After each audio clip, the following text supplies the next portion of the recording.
자, 근로기준법은 2016년도 7월 16일자로 거기에 근로기준법에 보면 직장 내 괴롭힘 금지 제도가 들어왔거든요. 그전에는 그냥 일반적으로 우리가 다 갑질이라고 있잖아요. 실제 갑질이 더 편하시죠? 직장 내 괴롭힘보다는 갑질로 택론되는데, 보면 요거는 근로기준법 법이에요. 법인데 자체에 보면 우리 숭실대학교 교원인사규정이라든가 직원인사규정이 있고요. 또 산학협력단 직원인사규정이 있어요. 따로따로 다 있는데 거기에 보면 복무에 대한 부분하고 직장 내 괴롭힘에 대한 부분이 있고, 특히 산학협력단 직원인사규정에는 보면 그 성희롱에 대한 관련 있잖아요. 그것도 또 추가로 더 들어가 있고, 실제적으로 어떤 직장 내 괴롭힘, 갑질이 발생하게 되면 법으로 갔을 경우에는 법으로 처리가 되는데요. 일단 신고가 들어오면 내부로 신고되면 내부에서 먼저 처리하는데, 숭실대학교 같은 경우는 인권 침해 예방과 처리에 관한 내규라는 게 있어요. 그게 가장 핵심적인 거예요. 핵심적이에요. 신고 들어오면. 우리 공무원으로 따지면 공무원 행동강령 있죠. 거기 갑질 금지 조항이 3가지 있고, 공분야 갑질 건절 가이드라인이 있어요. 그걸 우선적으로 적용하고 하거든요. 그거와 마찬가지로 일단은 신고가 들어오면 자체적으로 바로 외부로 수사기관으로 신고해버리면 그냥 직장 내 괴롭힘 근로기준법 적용받지만, 그렇지 않으면 내부적으로 들어오면 인권 있잖아요. 학생 상담, 인권 상담센터인가? 제가 한번 볼까요? 상담 인권센터네. 상담 인권센터가 있고 인권팀이 있어요. 거기에서 총괄 컨트롤 타워 역할을 하고요. 신고가 들어오면 조사위원회에서 사전조사를 하고요. 예를 들면 그 다음에 인권위원회에서 그 본조사하고 심의 의결하고 사항에 따라서는 가해자는 징계 의거 요구까지 그렇게 돼가 있어요. 그리고 나중에 보시면 그 규정을 보시면 그 절차라는 게 다 잘 나와 있고요. 거기 보면 인권 침해를 범위를 폭넓게 해놨어요. 숭실대학교에는 인권 침해 안에 인권 침해뿐만 아니고 성희롱, 성폭력, 성폭력 사건 나오면 바로 수사기관으로 가는데, 일단은 여기에는 성희롱, 성폭력 용어까지 들어가 있고요. 직장 내 괴롭힘 있죠. 괴롭힘도 인권 침해에 포함시켜서 지금 그리 처리하는 걸로 그렇게 되어 있는데, 근로기준법상 직장 내 괴롭힘 뭔가 하면 사용자 또는 근로자가 직장에서 지위 또는 관계 우위, 일단 우위성이 돼야 돼요. 우위를 이용하여 업무상 적정 범위를 넘어 그 다음에 신체적, 정신적 고통을 주거나 어떤 그 근무 환경을 악화시키는 행위, 그게 그 직장 내 괴롭힘이라는 개념이거든요. 개념인데 요건이 3개가 되어야 돼요. 인정받으려면. 직장 내 괴롭힘으로 인정받으려면 우위성이 인정이 되어야 되고요. 그 다음에 업무상 적정 범위를 넘어야 되고, 신체적, 정신적 고통을 주거나 근무 환경을 악화시켰을 경우에 요 3가지가 충족이 되어야 돼요. 근데 일반적으로 우리 갑질은 좀 더 포괄적인데요. 갑질은 우위성은 필수로 가고요. 우위성 플러스 업무상 적정 범위를 넘은 경우에도 갑질로 인정받고요. 다음에 우위성 플러스 어떤 근무 환경을 악화시키거나 신체적, 정신적 고통을 주었을 경우에도 갑질로 인정받아요. 그만큼 갑질이 좀 더 포괄적이다. 그래 보고요. 일단 이거는 법으로 갔을 경우에는 3가지 요건이 충족되어야지 직장 내 괴롭힘으로 인정받고 거기에 합당한 또 책임을 지셔야 되는데, 주로 보면 업무상 적정 범위를 넘었나 안 넘었나 이거로 인해 가지고 소송에서 막 다툼이 많은데 판례 같은 경우도 너무나도 많은데, 판례 하나 가지고도 실제로 이렇게 분석하면서 이야기하면 판례 하나 가지고도 실제 2시간 할 수 있는데 오늘은 거기까지 못하고요. 전체적인 아웃라인 중심으로만 요래 말씀드릴게요. 일단 3가지 요건이 충족이 되어야 된다. 이렇게 되어야 돼요. 근데 밖으로 법으로 안 나가고 안에서 내부적으로 처리할 경우에는 이 3가지 요건이 충족이 안 되어도 인권 침해라든가 여러 가지로 있잖아요. 우리 인정을 받아가지고 경우에 따라 징계를 받을 수도 있다. 이렇게 말씀드릴게요. 그 대신에 밖에 나가면 징계보다도 더 크게 형사처벌을 받을 수 있죠. 사항에 따라서는 폭력이라든가 폭행이 수반되었을 경우에 형사로 해가지고 받을 수도 있다. 근데 일단은 직장 내 괴롭힘 판단은 이 3가지 요건이 충족이 되어야 된다. 학교에도 보면 변호사라든가 아니면 노무사도 계실 걸로 아는데요. 없는가요? 예. 서울대학교는 변호사도 한 10명 계시고 노무사 한 8명 있어요. 있기 때문에 필요 있다면 거기에도 상담도 많이 하고 이래요. 자, 업무상 적정 범위를 넘기는 것으로 인정되려면 문제되는 행위가 사회 통념으로 봤을 때 업무상 필요한 것이 아니었거나 업무상 필요성이 인정되어도 행위 양상이 사회 통념상 적절하지 않았을 때 이렇게 보는 거예요. 분명히 문제되는 행위가 업무상 필요 없는 거, 사적인 걸 막 시키는 거 있잖아요. 이런 거는 당연히 업무상 적정 범위를 넘은 걸로 봐야 돼. 아니면 막 다른 있잖아요. 행위, 폭행이나 이런 게 행위가 들어갔을 경우에. 그리고 이제 업무상 필요성이 인정된다는 것은 정상적인 업무를 시키는데도 그냥 시키는 것이 아니고 인권 비하 발언을 한다든가 폭행, 폭력 같은 이런 거 있잖아요. 이런 경우 행사했을 경우에는 업무상 적정 범위를 넘은 걸로 본다는 거죠. 자, 요거 볼게요. 직장 내 구성원끼리 사적인 볼일을 보던 중 발생한 갈등 상황. 자기들끼리 갈등 상황이 발생했어요, 그냥. 이런 경우는 업무상 적정 범위를 넘은 걸로 보지도 않고 직장 내 괴롭힘을 보지는 않죠. 그 다음에 두 번째는 업무상 지시나 주의 명령에 대한 불만을 느낀 경우.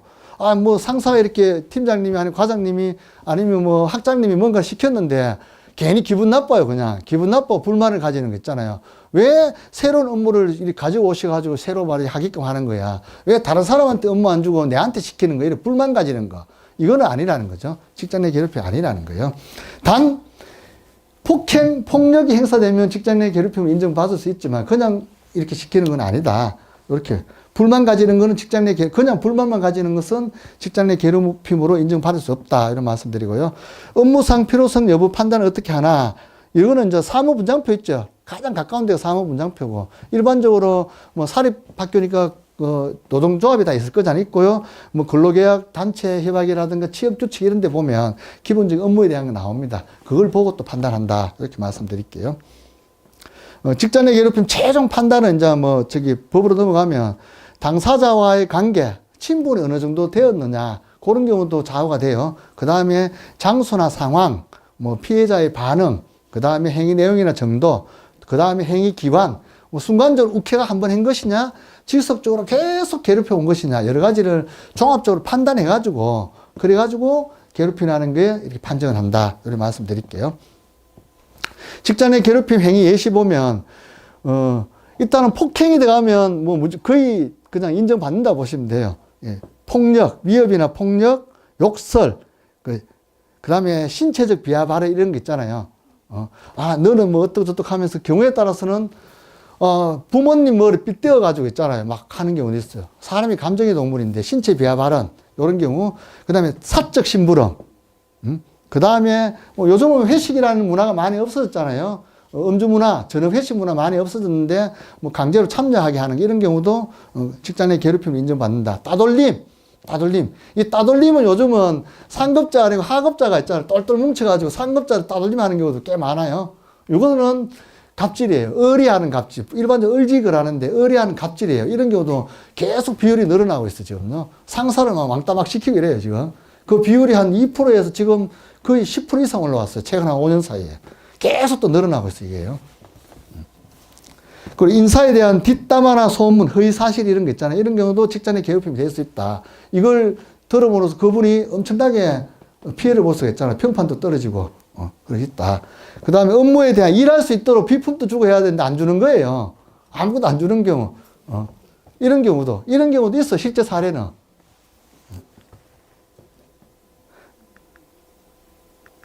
근데 공공분야에는 이렇게 나와요. 공공분야에는 공무원행동강령에는 숭실대 같은 경우도 뭐 사립대학교지만 근로기준법을 적용받지만 그래도 공공분야의 성격이 강하잖아요. 모든 게 우리 공무원 법을 적용해가지고 각종 자체 규정 같은 것도 만들어져가 있고 준용을 많이 하기 때문에 여기도 보면 사적인 거, 부당한 거 그거예요. 그 다음에 그 공공분야 갑질 건질 가이드라인의 비인격적인 행위 빨간색만 보시면 돼요. 제일 많은 게 이거예요. 실제로 노동위원회 심판 사건이라든가 소송 갖는 것도 보면 비인격적인 대우 이게 비율이 제일 많아요. 제일 많고 두 번째는 그 사적인 거 시킨 거 있잖아요. 사적인 거. 그 다음에 세 번째는 부당한 거. 요게 핵심이에요. 핵심. 제일 많아요. 뭐 세탁물 같은 것도 시키는 경우도 있고 예를 들면 운동화 세탁 같은 거 시키는 경우도 있고요. 뭐 워크숍 가 라면 끓여오라 그러고 뭐 그리고 매일 출근하면서 김밥 사오라는 이런 거 있잖아요. 이런 거 다 사적인 거잖아요. 개인적인 게 아니잖아요. 진짜 업무하는 과정에서 내가 너무 바빠요. 바빠가지고, 아, 오늘 내가 점심 먹기 힘든데, 뭐, 편의점 가가지고 김밥 하나 사줄래? 한 번 정도 이렇게 부탁하는 거는 괜찮은데, 주기적으로 계속 있잖아요. 반복적으로 시키는 것은 신고하면, 직장 내 괴롭힘을 인정받을 수 있다는 거예요. 그래서 숭실대학교도 여러 가지 규정이 있어요. 규정이 있는데, 직장 내 괴롭힘에 대한 인권 침해, 뭐 성희롱, 성폭력, 직장 내 괴롭힘에 대한 것은 인권 침해 예방과 처리에 관한 내규, 여기에 다 나가 있다. 여기 보면 상담센터 있잖아요. 인권 상담센터가 첫 번째 그거고, 다음에 인권위원회가 있고 조사위원회가 있고, 조사위원회에서는 사전조사를 하고요. 인권위원회에서는 본조사하고 심의 의결하고, 그 다음에 그 결과 가지고 징계 의결 요구하고 있잖아요. 그래 하는 거, 그 세 개가 있어요. 있는 거 나중에 혹시 뭐 이런 사안이 생기면 인권 상담센터로 문의해 보시면 되겠습니다. 상담 인권센터네요. 정식 명칭이 보니까. 예, 그렇게 있다. 서울대학교 인권센터가 따로 있어요. 서울대학교도 인권센터가 따로 있고, 또 뭐 대학생활문화원 같이 있잖아요. 따로 또 다 있습니다. 예. 자, 요거 맞을까요? 우리 솔로라고 있잖아요. 나는 솔로. 실제 있었던 사례인데, 나는 솔로의 이름을 가지고 와서 제가 좀 각색을 좀 했습니다. 소환해서. 자, 옥순이는 업무를 하던 중 여러 가지 일로 상사인 영숙과 관계가 악화되었다. 영숙은 옥순에게 욕설과 포고를 하고, 또 옥순만 빼고 있잖아요. 단톡방에서 회의를 소집하거나 중요한 정보를 전달하는 등 옥순이를 따돌렸다. 이건 직장 내 괴롭힘일까요? 예. 일단 욕설 폭언 들어가면 뭐 인정받을 가능성이 거의 높죠. 예, 맞아요. 두 번째, 광수는 동료 영철이 퇴직하자 직장 상사가 영철의 일까지 광수에게 막 맡긴 거예요. 자, 과부하 걸려서 막 스트레스 받았어요. 실제로 스트레스 받잖아요. 자, 이럴 경우 요거는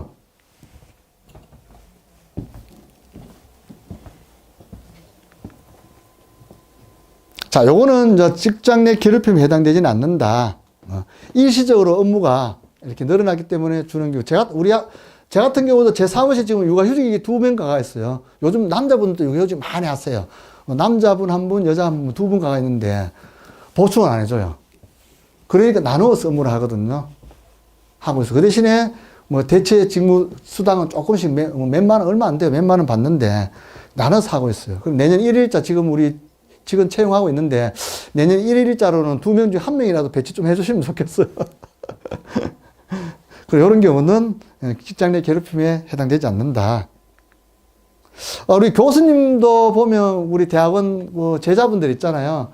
뭐 업무를 지시하거나 논문 같은 경우도 지도하는 과정에서 좀 부족하면 이렇게 경우에 따라서는 목소리가 좀 높아질 수는 있는데 뭐 욕설이나 폭행하는 경우 이런 경우는 하시면 안 된다는 거예요. 근데 학생은 실제로는 근로자가 아니기 때문에 직장 내 괴롭힘 관련 아니에요.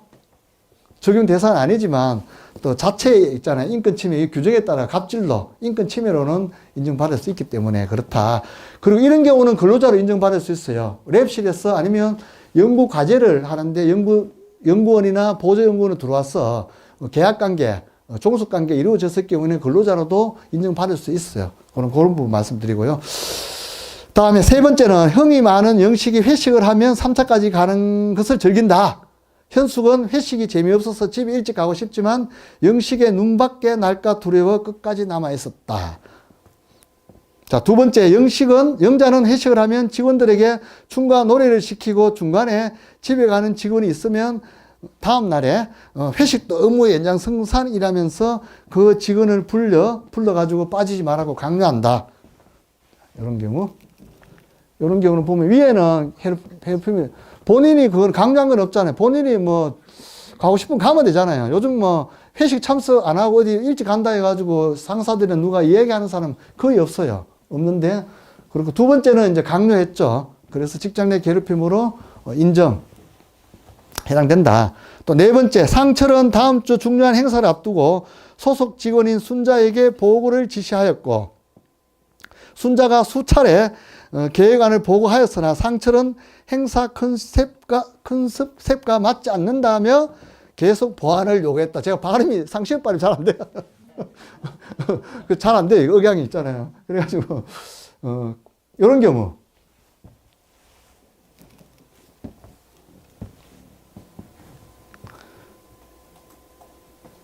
자꾸 이래 빠꾸 시키고 새로 해오라 수정해라 시키니까 스트레스는 받았지만 이거는 직장 내 괴롭힘이 아니라는 거죠. 정상적인 업무 그거라는 절차라는 거거든요. 절차라는 거예요. 누가 분명히 뭔가를 보고서를 작성을 시켰는데 분석에 오래 했는데 밑에 후배, 예를 들면 팀장이 시켰는데 후배가 갖고 왔는데 마음에 안 들어요. 안 들면 이렇게 보완하라 해라 또 다시 다른 데서 더 잘하 수집해가지고 첨부하라고 시킬 수 있다는 거죠. 이런 경우. 여기에 욕설이 이렇게 뺏기 못하냐, 돌, 대가리 이러면서 욕설이 들어간다든가 신체적 비하 발언이 들어가면 괴롭힘을 인정받을 가능성이 높지만 그렇지 않으면 아니다. 이런 말씀 드릴게요. 원래는 이런 거 판례 하나 가지고 딱 분석해 가면서 이렇게 쪼개서 이야기하면 참 재밌는데. 자, 성형외과에서 일하는 정숙은 근무 중 손톱을 깎았으며 이를 본 고객이 홈페이지에 민원을 넣었다. 이를 알게 된 원장, 영자가 화가 나 단톡방에 이렇게 주의를 주었다. 이런 경우.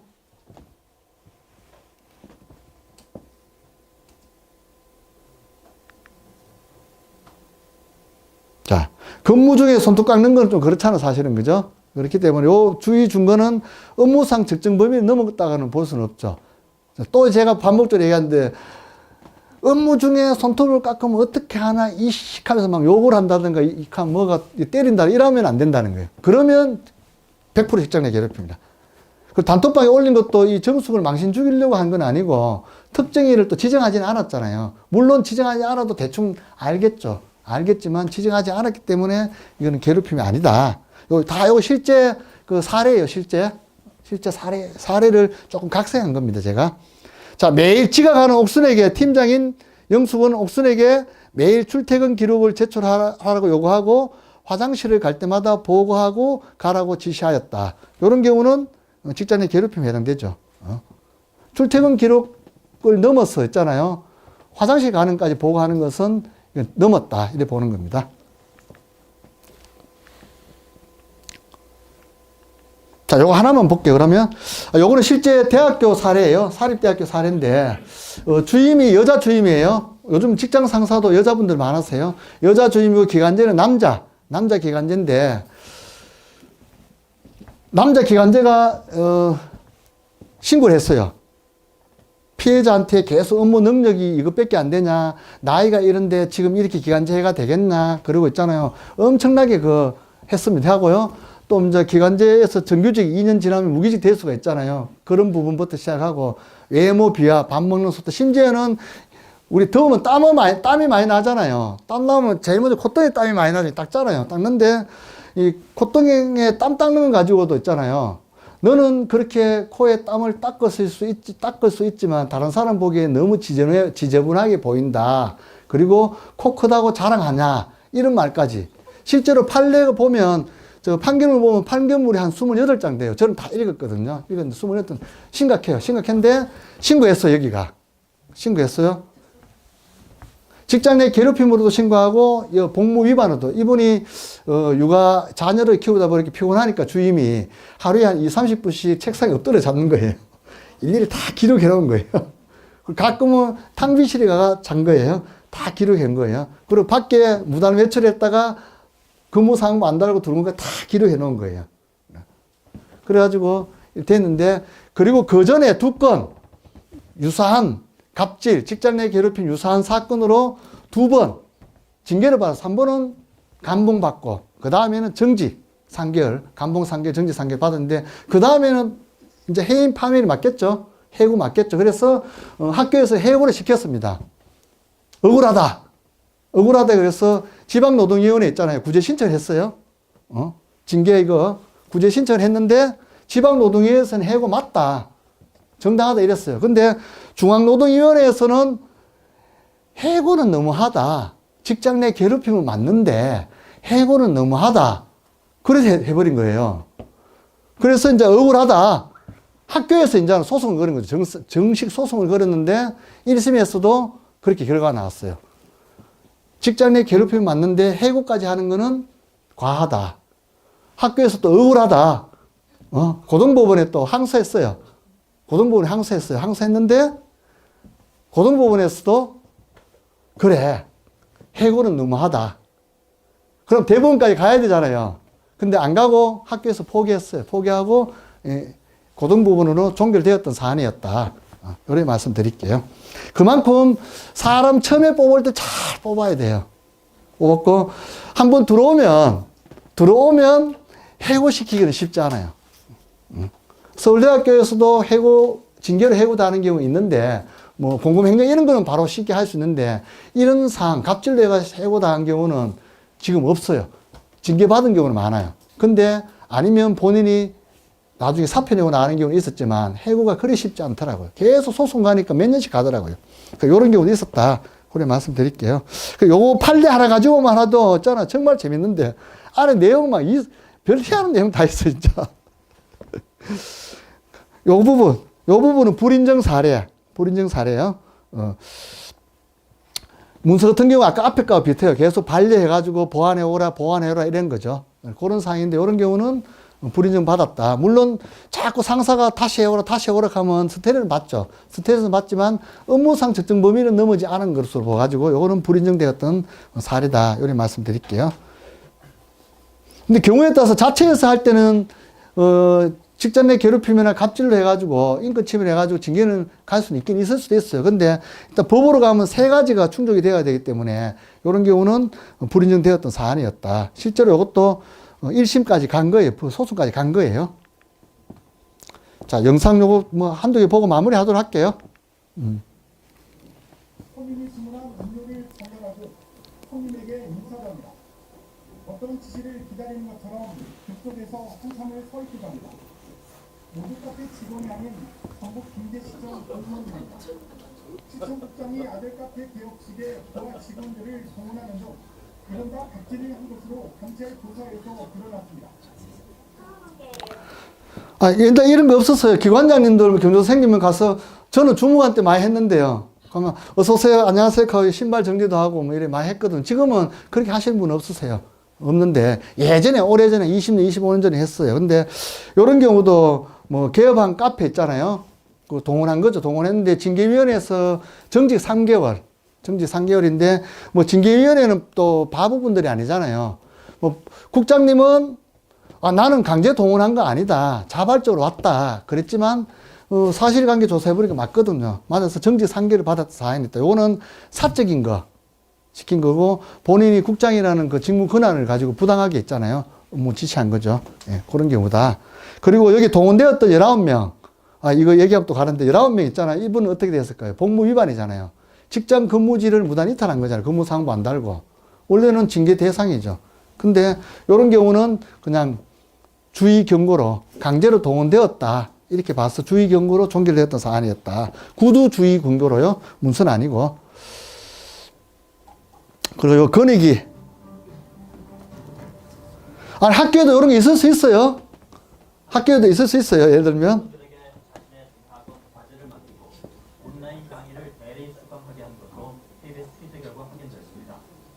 공공기관의 갑질을 조사하고 근절 대책을 만드는 국민권익위원회에서 벌어진 일입니다.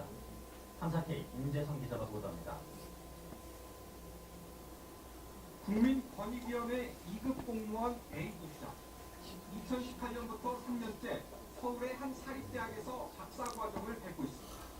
그런데 국장의 박사과정이 시작되면서 부하 직원들에게 가외일이 주어졌습니다. 자, 여기까지 볼게요. 시간 가니까. 시간 지금 뭐 7분밖에 안 남았으니까. 이런 경우 많아요. 지금 세상이 많이 바뀌었어요. 바뀌었는데, 그래도 아직까지 옛날 생각하시고 이렇게 하시는 분들이 계시면, 여기에 대한 책임을 지셔야 되는 거죠. 아니, 본인이 공부하고 수업 듣고 본인이 이렇게 공부를 하셔야 되는데, 대신시키고 과제물도 대신하게끔 하고, 또 여기에 대한 히스토리, 또 이야기하면 다 10분 해야 되니까 넘어갈게요. 저에 대한 이야기, 혹시 다음에 기회 있으면 제가 저에 대한 이야기를 해드릴게요. 이런 경우도 정직 3개월이에요. 사적인 거 시켰잖아요. 국장이라는 권한을 가지고 부당하게 업무를 시킨 거잖아요. 그런 상황이었다. 요거는 비인격적인 거요. 직장 내 괴롭힘이 가장 많은 게 비인격적인 대우. 그 다음에 사적 부당. 세 가지가 핵심이에요. 제일 많아요. 비율로 따지면. 서울의 한 소방서장이 본부에서 보내준 소방을 먹은 직원이었는데 소방을 퍼붓고 공개 면담에 쫓다가 직장 내 괴롭힘으로 무기의 훼손을 당했습니다. 직원을 고속으로 몰아가는 한편 다시는 소방을 먹지 않겠다라고 비판까지 했다고 하는데요. 소방조직 내부에서조차 이런 강들이 아직 남아있다는 게 충격적이라는 반응입니다. 강민경 기자의 단독입니다. 무더위가 한창이던 7월 초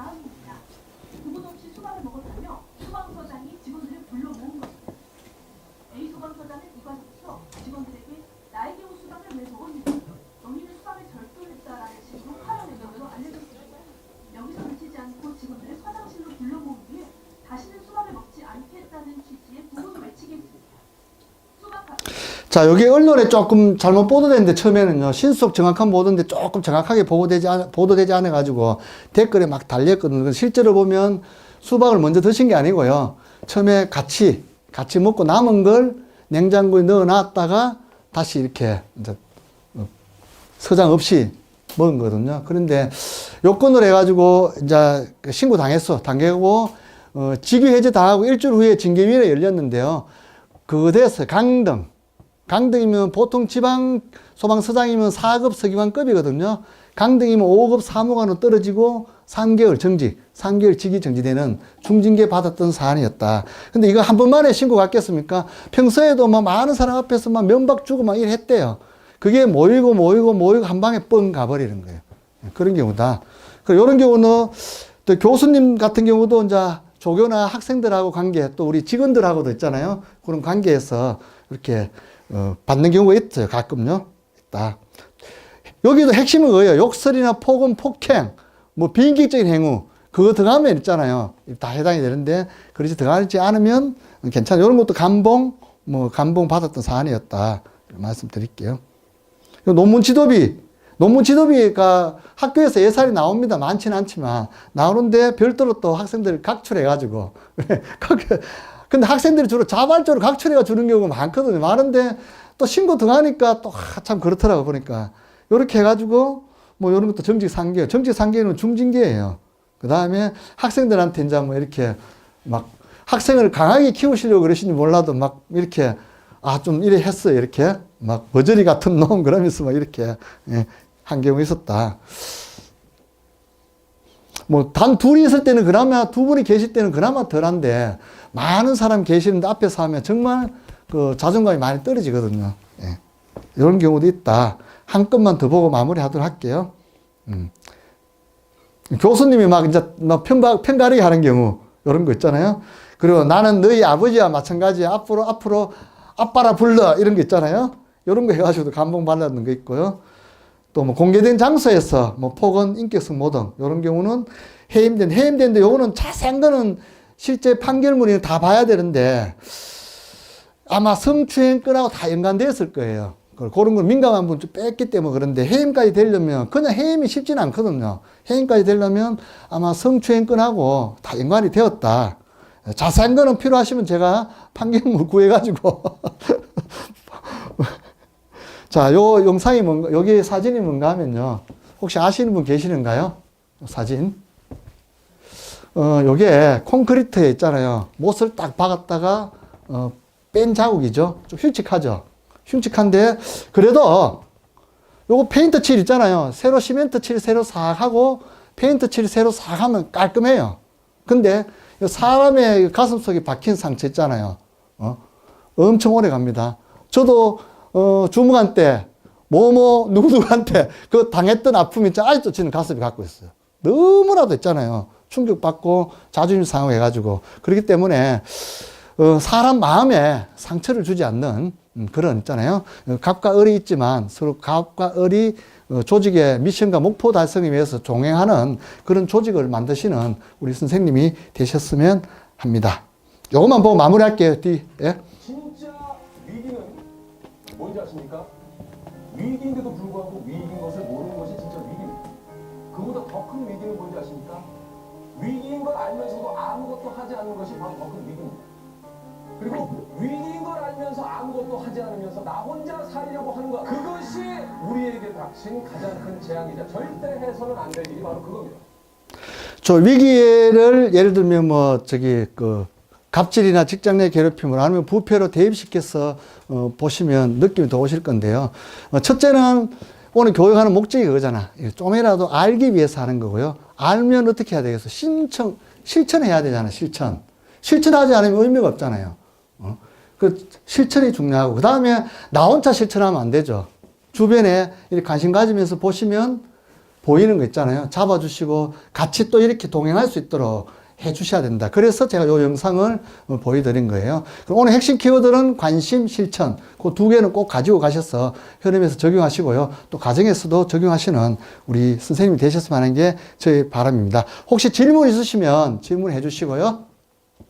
질문 지금 없으시면 추후에라도 제 이메일이나 핸드폰으로 연락 주시면 제가 친절하게 답변 드리도록 하겠습니다. 오늘 요거는 안 보고 혹시 다음에 저 불러주시면 요거 보여드릴게요. 감동적이에요. 눈물 흘리시는 분 많아요. 자, 오늘 여기까지 하고요.